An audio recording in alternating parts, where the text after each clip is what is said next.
मैं झारखंड हूँ, आपका प्यारा राज्य। प्रकृति ने मुझे दिल खोलकर संवारा है। अनुपम छटा और मनोहारी दृश्यों से भरा पड़ा हूँ मैं। जंगलों में कल कल करती नदियाँ और पक्षियों की कलरव मानव मन को शांति देते हैं। हरियाली की चादर ओढ़े मेरा अधिकांश भूभाग ही मेरी पहचान है। इतना ही नहीं, मैं पूरा का पूरा जंगलों एवं झाड़ियों से घिरा हूँ, इसलिए तो झारखंड नाम मिला मुझे।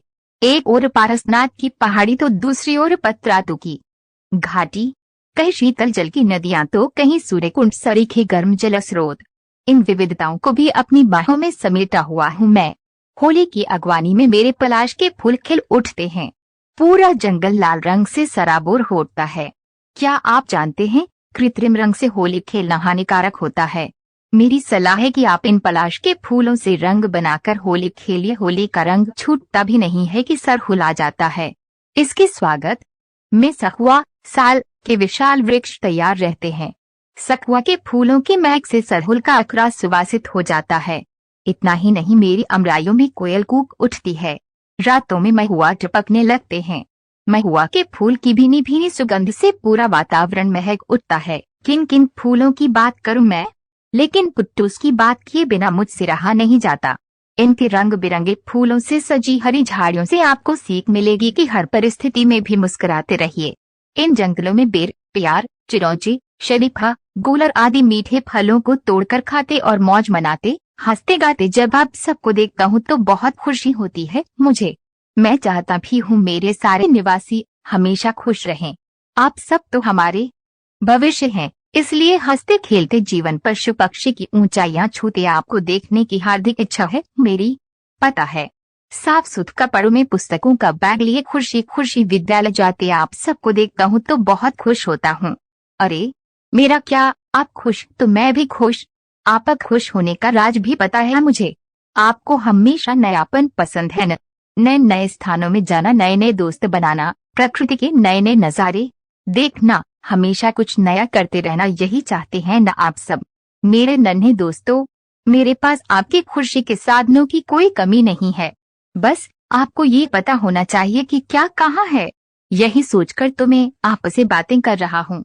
लंबी छुट्टियों में जब आप फुर्सत में होते हैं तो अपने परिवार के लोगों के साथ प्रकृति के अनूठे उपहारों का आनंद ले सकते हैं। यहाँ आपको घर से अलग माहौल मिलेगा, जहाँ खुशियाँ मनाने के अलावा चीजों को नजदीक से देखने, उन्हें समझने, परखने तथा कुछ नया करने का अवसर भी मिलेगा। आपको ये भी बता दूं कि आपके जीवन को सुखमय बनाने में जंगलों एवं जंगली जानवरों की अहम भूमिका होती है, पर कुछ कारणों से इनकी संख्या हमारे यहाँ दिनों दिन घटती जा रही है। अपने दोस्तों के साथ चर्चा कर आप ये जान सकते हैं कि इनसे हमें क्या क्या लाभ होता है।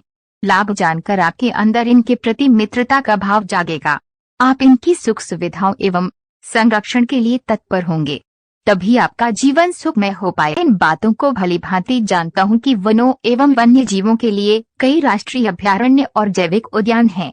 आप जब वहाँ जाएंगे तभी पता चलेगा कि इनकी क्या अहमियत है, कितना मजा है उनके नजदीक रहने का। इसके लिए आपको अधिक दूर भी नहीं जाना पड़ेगा। आप जिस किसी भी क्षेत्र में हो, आपके क्षेत्र में ही कोई न कोई अभयारण्य अवश्य है। अभयारण्य जैविक उद्यान जंगलों का ऐसा क्षेत्र होता है जहाँ पशु पक्षियों को संरक्षित किया जाता है ताकि वे बिना भय के विचरण कर सकें।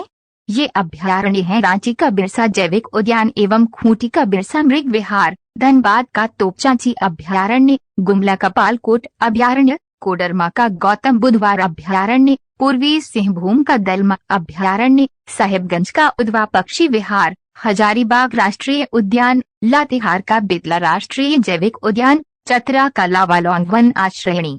इनमें से कुछ अभयारण्य विशेष जानवरों के लिए अधिसूचित है, जैसे दलमा हाथियों एवं बेतला बाघों के लिए अधिसूचित है। वैसे तो इन क्षेत्रों में घूमने का अलग ही आनंद है, पर जानवरों की अपनी जीवन शैली होती है, इसलिए उनके कैसा व्यवहार किया जाए ये जानना बहुत जरूरी है। गाइड आपको घुमाने से पहले सभी नियमों एवं आवश्यक सावधानियों की जानकारी देते हैं। वे जैसा कहें वैसा ही करना चाहिए। ऐसा करने से हम जानवरों को मित्र के रूप में पाते हैं। यदि ऐसा नहीं किया गया तो वे हमें हानि भी पहुंचा सकते हैं। हाँ, तो यदि आप इन जंगलों के भ्रमण का आनंद लेना चाहते हैं तो अपने बुजुर्गों से भी जानकारियां ले सकते हैं।